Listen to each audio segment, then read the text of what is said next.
Bom dia, irmãos, graça e paz do Senhor a todos.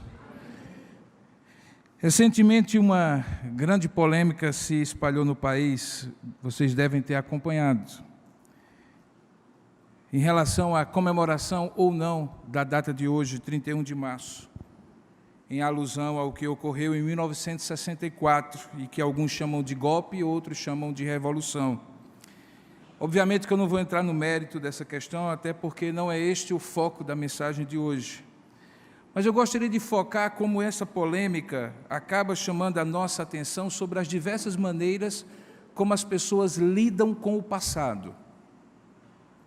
Algumas vivem no passado por causa de um saudosismo de lembranças tão maravilhosas que simplesmente elas não acreditam ou se negam a acreditar que o melhor ainda está por vir. São pessoas presas no passado. É comum ouvi-las dizendo assim: bom era no tempo em que eu... Ou então, aqueles tempos não voltam mais, e assim por diante. Outras detestam o passado e fazem tudo para não se lembrarem do passado, seja porque estão presas na culpa ou na vergonha por algo que aconteceu ou que fizeram, e por isso desejam enterrar definitivamente o seu passado, seja porque a mágoa e a vingança fazem com que eles desejem hoje dar o troco pelo que aconteceu ontem. Mas será que há uma maneira divina de lidar com o passado?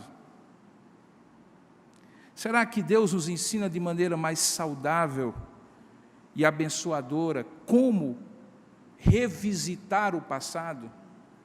Como lidar com o passado? Eu acredito que sim. E eu gostaria de convidá-los a abrir a palavra de Deus no livro de Salmos, capítulo 77, Salmos 77, porque eu creio que lá nós podemos aprender como lidar com o passado. A mensagem de hoje tem como tema revisitar o passado para ressignificar o presente. Revisitar o passado para ressignificar o presente. Vamos ler juntos o Salmo 77, eu leio e os irmãos acompanham. O título desse salmo é As Grandes Obras e a Misericórdia de Deus. Foi escrito por Asaf, ao mestre de canto, Jedutum. Diz assim a palavra de Deus: Elevo a Deus a minha voz e clamo, elevo a Deus a minha voz para que me atenda. No dia da minha angústia, procuro o Senhor. Erguem-se as minhas mãos durante a noite e não se cansam. A minha alma recusa consolar-se. Lembro-me de Deus e passo a gemer. Medito e me desfalece o espírito. Não me deixas pregar os olhos. Tão perturbado estou que nem posso falar. Penso nos dias de outrora. Trago à lembrança os anos de passados tempos. De noite indago o meu íntimo e o meu espírito perscruta. Rejeita o Senhor para sempre? Acaso Ele não torna a ser propício? Cessou perpetuamente a sua graça? Caducou a sua promessa para todas as gerações? Esqueceu-se Deus de ser benigno? Ou na sua ira terá Ele reprimido as suas misericórdias? Então disse eu, isto é a minha aflição. Mudou-se a destra do Altíssimo. Recordo os feitos do Senhor, pois me lembro das tuas maravilhas da antiguidade. Considero também nas tuas obras todas e cogito dos teus prodígios. O teu caminho, ó Deus, é de santidade. Que Deus é tão grande como o nosso Deus. Tu és o Deus que opera as maravilhas, e entre os povos tens feito notório o teu poder. Com o teu braço remiste o teu povo, os filhos de Jacó e de José. Viram-te as águas, ó Deus, as águas te viram e temeram, até os abismos se abalaram. Grossas nuvens se desfizeram em água, houve trovões nos espaços, e também as suas setas cruzaram de uma parte para outra. O ribombar do teu trovão ecoou na redondeza, os relâmpagos alumiaram o mundo e a terra se abalou e tremeu. Pelo mar foi o teu caminho, e as tuas veredas pelas grandes águas, e não se descobrem os teus vestígios. O teu povo, tu o conduziste como rebanho pelas mãos de Moisés e de Arão. Amém. Curva a sua cabeça, vamos orar juntos. Ó Deus amado e querido Pai, na tua santa e bendita presença nós nos colocamos agora com a certeza de que tu sim estás aqui no meio dos louvores da adoração do teu povo, porque tu és Deus que reúnes filhos e filhas como um pai, para ao teu redor e para a tua glória te oferecerem culto e adoração. E nós estamos aqui porque o Senhor nos trouxe a este lugar, nos tirou de onde nós estávamos, não somente hoje, mas desde sempre, quando estávamos perdidos e o Senhor nos achou, quando estávamos evadidos e o Senhor nos buscou. E por isso este culto é para Ti e para a Tua glória, apenas e tão somente. Nada precisamos além daquilo que Tu já fizeste em nós e por nós. Mas se por Tua graça e misericórdia, mais uma vez, quiseres ser propício para cada um de nós e falar ao nosso coração, nós Te daremos glória e honra, Pai. Porque nós precisamos sim ouvir a Tua voz. Nós precisamos sim refletir hoje no presente acerca das coisas do passado, não para que elas nos destruam, mas para que elas nos ensinem. E assim venham a pavimentar, ó Pai, um caminho reto e plano no futuro para a glória do Teu nome em cada vida aqui presente. Fala conosco, nós que estamos aqui, também aqueles que estão nos assistindo, onde quer que eles estejam, visita-os com a Tua graça, assim como estás aqui conosco, visitando-nos com o Teu poder. Fala conosco, Senhor, é o que nós oramos, em nome e para a glória de Jesus. Amém. A melodia e a condução deste salmo, você viu, é de um homem chamado Jedutum. Possivelmente quem escreveu a letra, como diz o texto, foi Asaf, um homem que liderava o louvor no templo do Senhor.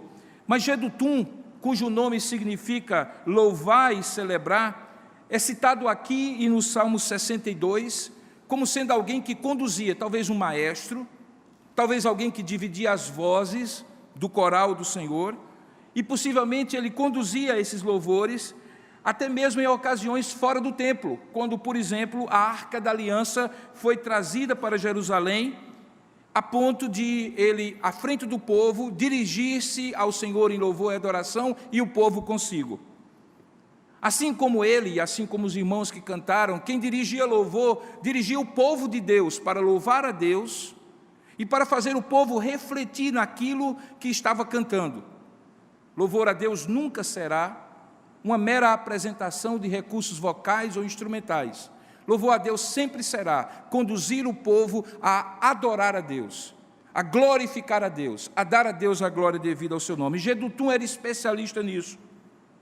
Diferentemente dos 3 salmos anteriores, o Salmo 74, 75 e 76, esse salmo é um salmo que tem uma característica bem pessoal. Veja que ele fala sempre na primeira pessoa do singular, diferentemente desses anteriores, em que, possivelmente, de uma maneira plural, ele estava focando naquilo que o povo adorava quando estava num templo, assim como nós. Aqui é Jedutum que fala de algo que tem a ver com sua experiência, que remetia claramente ao passado. Havia uma angústia muito clara no coração desse homem. Veja no verso 2, que ele diz assim: no dia da minha angústia procuro o Senhor, erguem-se as minhas mãos durante a noite e não se cansam, e a minha alma recusa consolar-se.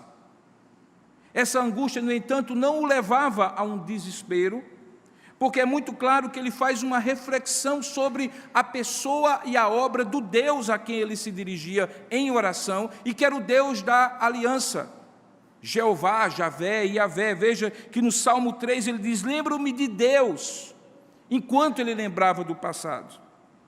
Assim, entre pensar sobre o momento presente em que ele estava vivendo, e no qual parecia que Deus havia se esquecido dele, veja, ele disse: esqueceu-se Deus de ser misericordioso, em sua ira refreou sua compaixão, e aí ele segue mais 2 ou 3 reflexões.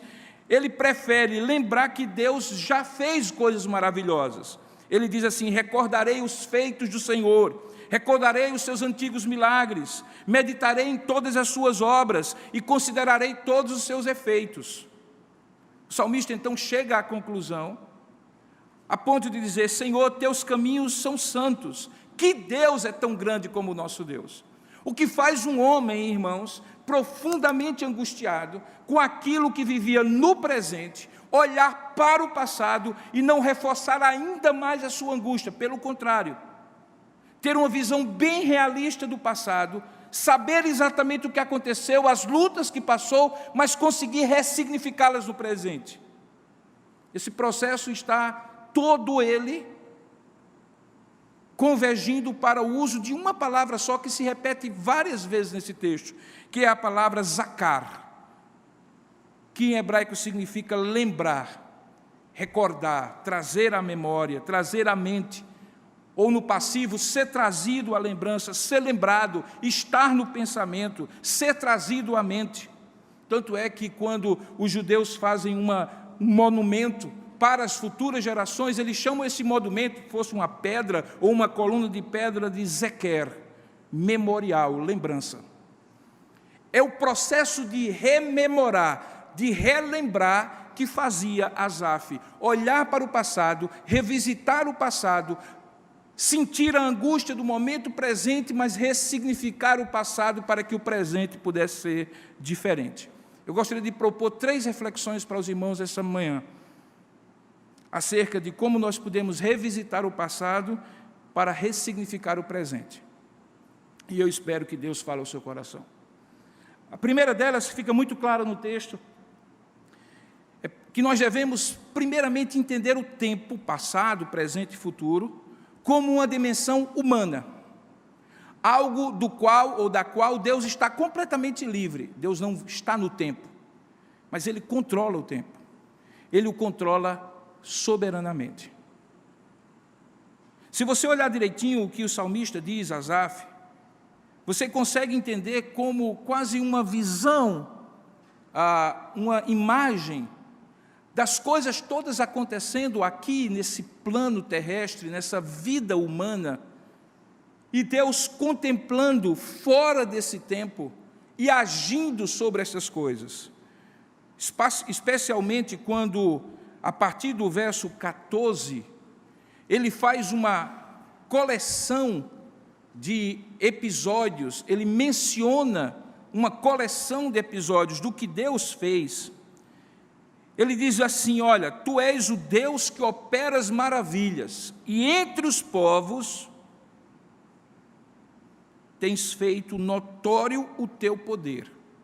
E aí ele repete todas as coisas que Deus faz, quando, por exemplo, verso 16, ele abre o mar morto, abre o mar vermelho, viram-te as águas, ó Deus, as águas te viram e temeram, e até os abismos se abalaram. Ele age em cima do monte, desferindo relâmpagos e trovões, por isso ele faz menção a esses fatos da natureza como expressões de Deus na terra, ainda que vindo do céu. Ele diz: o ribombar do teu trovão, verso 18, ecoou na redondeza, os relâmpagos alumiaram o mundo e a terra se abalou e tremeu, possivelmente relembrando aquele momento quando, em cima do monte Sinai, Deus trazia a lei para Moisés. E aí ele relata de maneira reduzida, dizendo o seguinte no verso 20: o teu povo, sim, tu o conduziste como rebanho pelas mãos de Moisés e de Arão. Deus está fora do tempo. Ele não se limita ao passado, nem ao presente, nem ao futuro. Para Deus há um eterno presente, porque Ele não trabalha no nosso cronos humano, na sequência de passado, presente e futuro. Mas isso não quer dizer que Deus está alheio ao tempo. De uma maneira que só Deus pode fazer, Ele não está preso ao tempo, mas intervém no tempo. E essas citações todas demonstram que na cabeça e na memória de Asaf, a primeira reflexão que possivelmente nós podemos fazer é que o tempo precisa ser entendido como uma dimensão humana. Mesmo quando e sob a intervenção de Deus, mas como uma dimensão humana.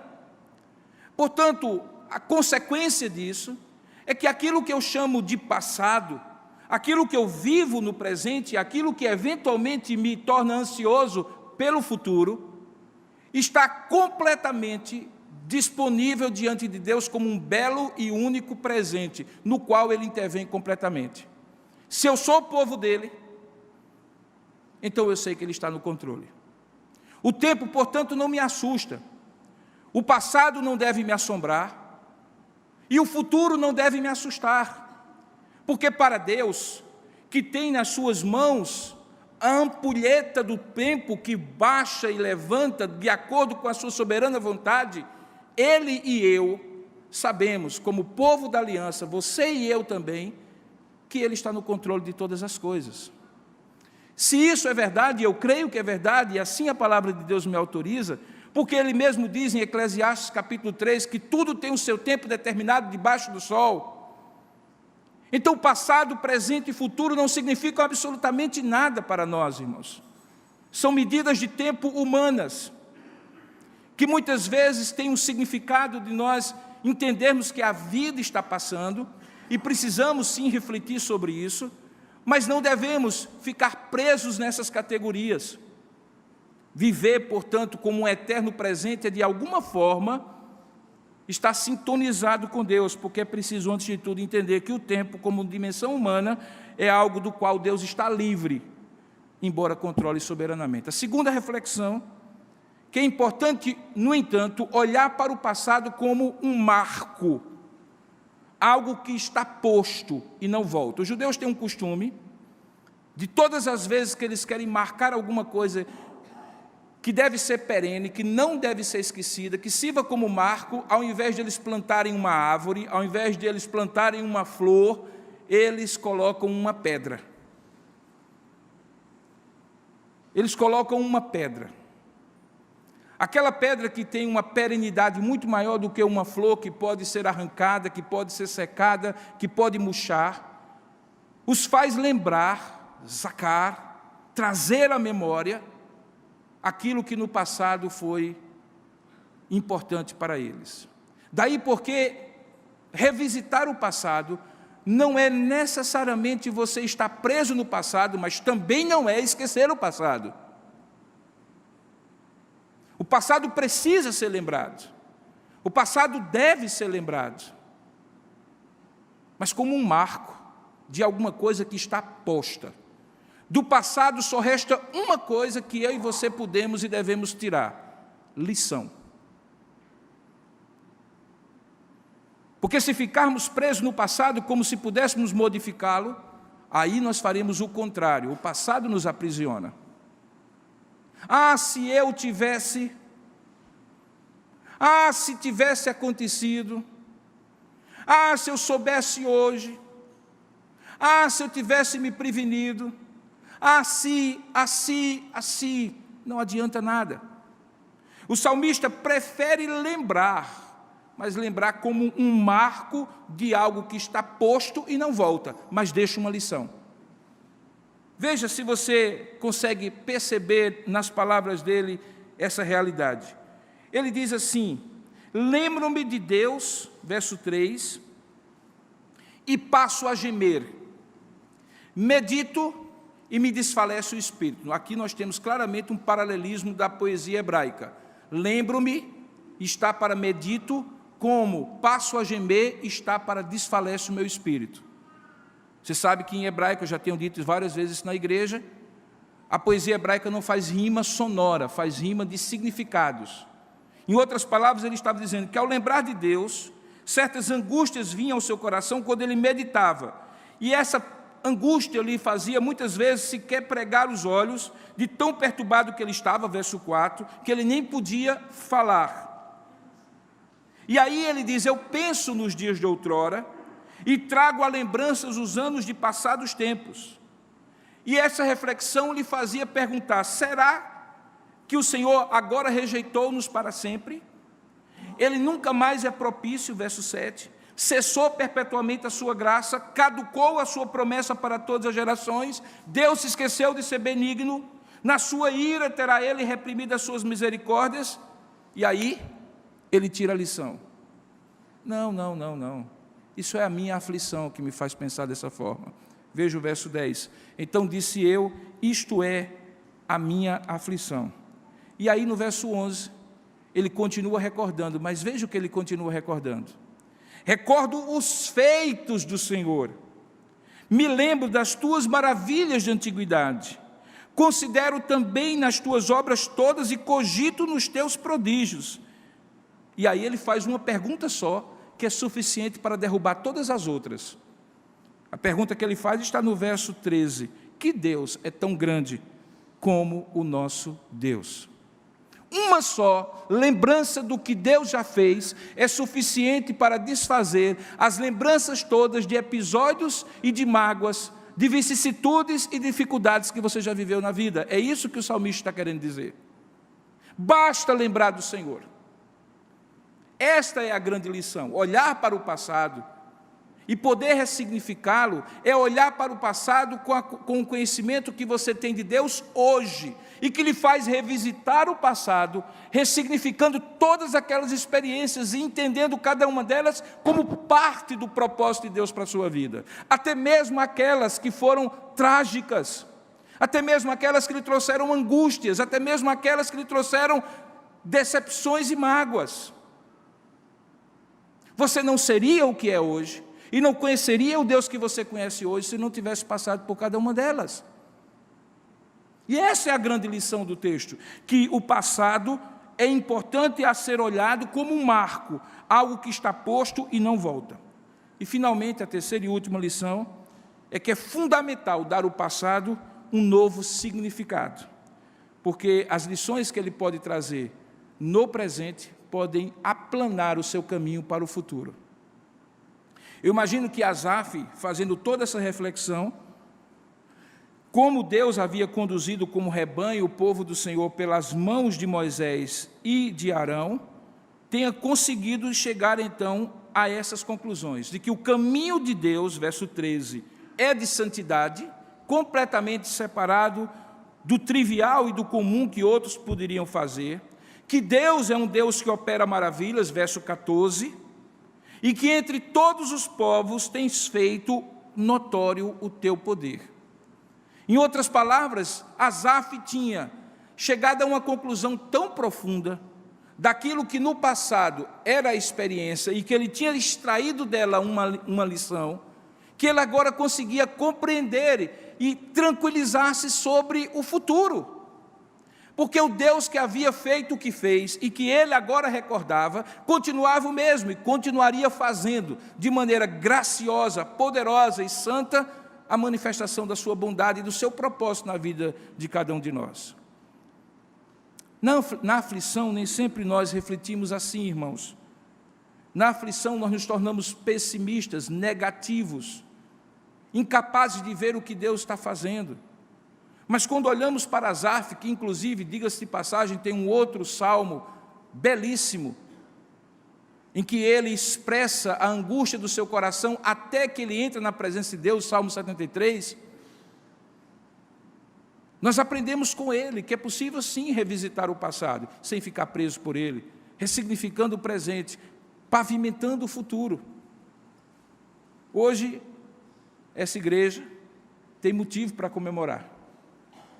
Nós estamos completando 18 anos de existência, exatamente há 18 anos, num dia como esse, 31 de março, não de propósito, nós estávamos inaugurando essa igreja, organizando essa igreja lá no Centro Turístico de Tambaú. Alguém me pediu um resumo dos principais acontecimentos dos 18 anos para fazer uma história de Tambaú. Pensa num negócio fácil. A pessoa que me pediu com a maior simplicidade do mundo: pastor, dá para o senhor resumir? Eu disse assim, nem que eu tivesse 28 anos. Eu vou lá lembrar 18 anos de histórias. Eu fiquei, sabe, irmãos, com dois sentimentos que me vieram à mente. Puxa vida, como é que eu não consigo lembrar de tudo se eu vivi tão intensamente esse período? Você consegue entender? 18 anos aqui. 18 anos. Tem alguém aqui com 18 anos? Tem alguém aqui com 18 anos? Tem alguém aqui com 17 anos? Ah, tem você com 17 anos? Pois é. A sua idade, e você também. É como se sua idade toda fosse isso aqui. E eu disse, meu Deus, como é que eu não consigo lembrar de tudo se eu vivi intensamente todo esse período? Mas, ao mesmo tempo, eu disse, puxa vida, como é que eu não consigo esquecer certas coisas se elas hoje não têm a mínima importância? Eu me lembro das coisas pelas quais, algumas delas, pelas quais eu me aborreci nesses 18 anos. Você já fez essa reflexão? No seu casamento? Na sua vida pessoal? Depois você para e diz assim, meu Deus do céu, elas eram tão pequenas.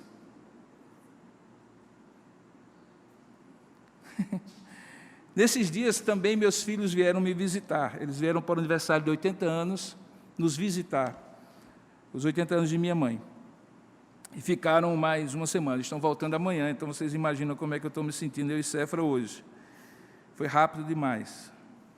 Parte da programação que foi possível fazer com eles nesses dias nos levou a lugares onde a gente não viveu, ou não vive mais aqui em João Pessoa, que a gente viveu durante a infância deles. O apartamento onde eles cresceram, a praia onde eles iam brincar de bola, tomar banho de mar, fazer piscininha. Sim, eu já fiz piscininha. Não aquela da música. E também a reencontrar pessoas que os viram nascer. E todas diziam assim, mas como está grande. Sabe, percebi também nos olhares deles que as maneiras como eles viram o passado era completamente diferente.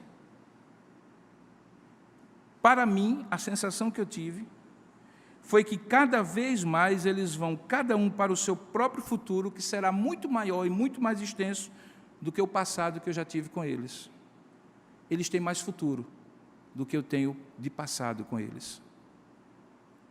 O importante é que parte do passado e parte do futuro, deles e meu, nós vivemos juntos. Sabe o que é que acontece quando parte do passado de pessoas e parte do seu futuro vivem juntos? A gente dá o nome a isso de vida. Vida é quando parte do passado e parte do futuro se encontram.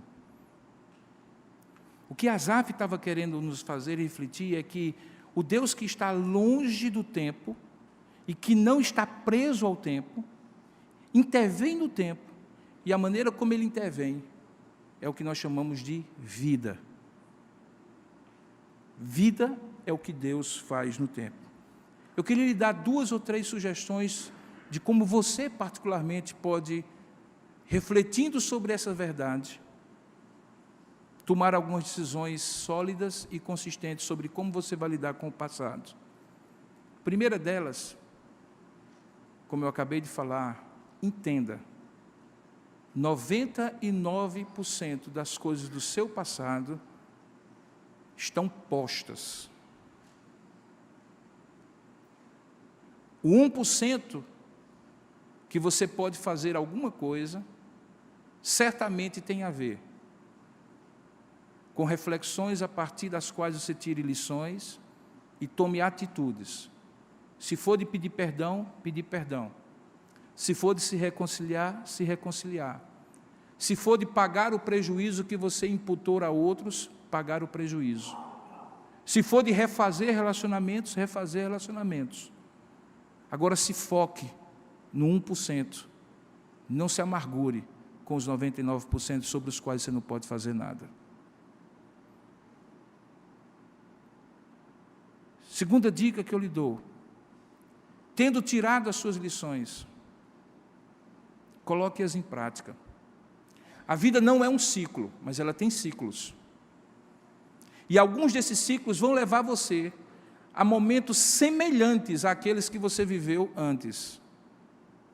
Mesmas decisões ou decisões semelhantes, mesmas situações ou situações semelhantes que vão exigir de você decisões. Se você não tirar do passado lições, você repete os erros. Você faz exatamente a mesma coisa. Existe uma tendência à repetição do erro, que é natural do ser humano, falho e imperfeito, porque, de fato, ele é pecador. Mas quando a gente aprende, alguma coisa muda. A mente muda. E aí aquele insight aparece, o Espírito Santo lhe traz esse discernimento, e você diz, eu já passei por isso. E aí você age diferente. O nome disso é mudança. Ela só é possível quando você coloca em prática as lições do passado no presente. Finalmente, deixa eu lhe dizer uma coisa. O seu futuro, que é aplanado, pavimentado pelo seu passado e presente, ele inclui, ainda que você não queira, situações em que você não terá o mínimo controle. Na verdade, eu vou lhe dizer, talvez isso seja o que mais apavora as pessoas, o que mais angustia e torna as coisas ansiosas demais é quando nós olhamos para o futuro e dizemos assim, e quando eu... Deixa eu lhe dizer uma coisa, o Deus que tomou conta de você até o presente momento, é o mesmo Deus que vai tomar conta até o último segundo da sua vida. O mesmo Deus. Não será necessariamente fácil, porque a vida é bela, mas não é fácil. Mas é o mesmo Deus. Ele não mudou. Ele continua sendo aquele acerca de quem o salmista disse, o teu povo tu o conduziste como rebanho, pelas mãos de Moisés e Arão. E Deus colocará Moisés e Arão, e mais do que isso, o Espírito Santo e o poder do Evangelho na pessoa de Jesus e na palavra dele para guiar os seus passos. E você faz o que a você cabe fazer e deixa que Deus conduz você como uma ovelha que confia no seu pastor. A coisa mais importante na vida, irmãos, é quando a gente deixa Deus conduzir as coisas.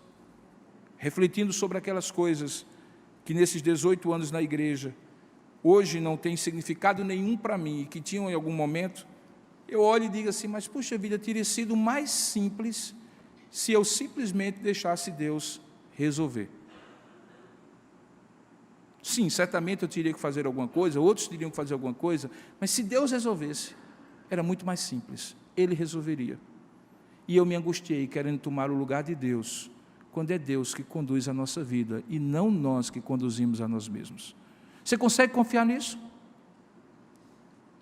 Então vamos pedir que isso aconteça.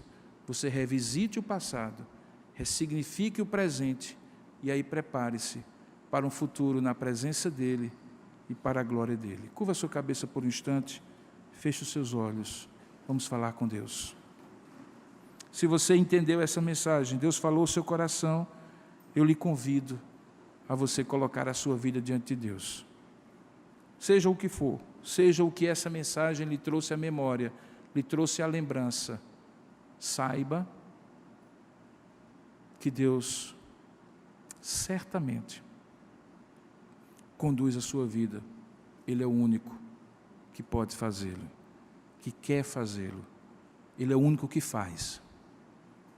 Ó Deus amado e querido Pai, nós nos entregamos nas Tuas mãos, assim como Asaf, diante de todas aquelas memórias, teve um momento em que precisou se entregar.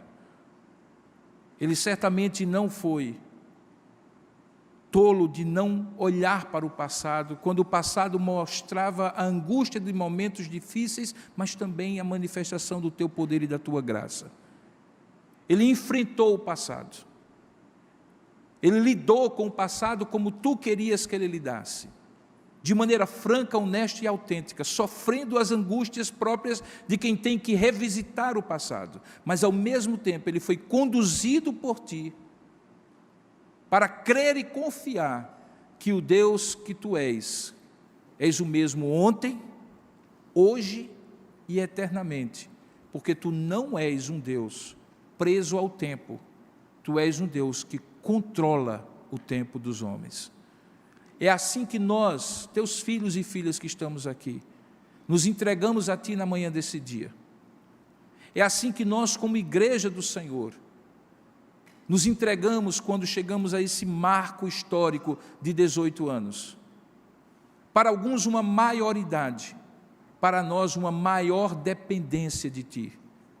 Porque é assim que nós vemos, nesses 18 anos o Senhor fazendo, e é assim que nós esperamos que o Senhor faça na vida dessa comunidade, nos próximos anos, até que o Senhor volte, Tu que és o cabeça do Teu povo, o cabeça da Tua igreja, e que podes voltar a qualquer instante, e nós estaremos muito melhor contigo do que estamos aqui na terra. Mas enquanto isso, Pai, nos ajuda a caminhar com Asaf nesse salmo, revisitando o passado e aprendendo com ele como marco e, acima de tudo, confiando que o Senhor conduz pelas lições que o Senhor nos dá, o nosso presente e o nosso futuro. Ó Deus, a mesma coisa que pedimos como igreja, pedimos que aconteça com cada vida que aqui está. A gente aqui, Pai, presa pelo passado, por causa da culpa, por causa da vergonha, por causa de decisões equivocadas, caminhos tresloucados que tomaram. Ó Deus, dá-lhes a graça, Senhor, do alívio de um peso sobre o qual eles não podem fazer absolutamente mais nada no dia de hoje. Podem sim aprender, revisitando o passado, ressignificando o presente, para que em outros momentos, em situações semelhantes, decidam melhor, façam melhores escolhas. Porque enquanto houver vida, há escolha a ser feita. E é isso que nós precisamos fazer a cada dia. Se há situações que precisam ser consertadas, relacionamentos quebrados que precisam ser consertados,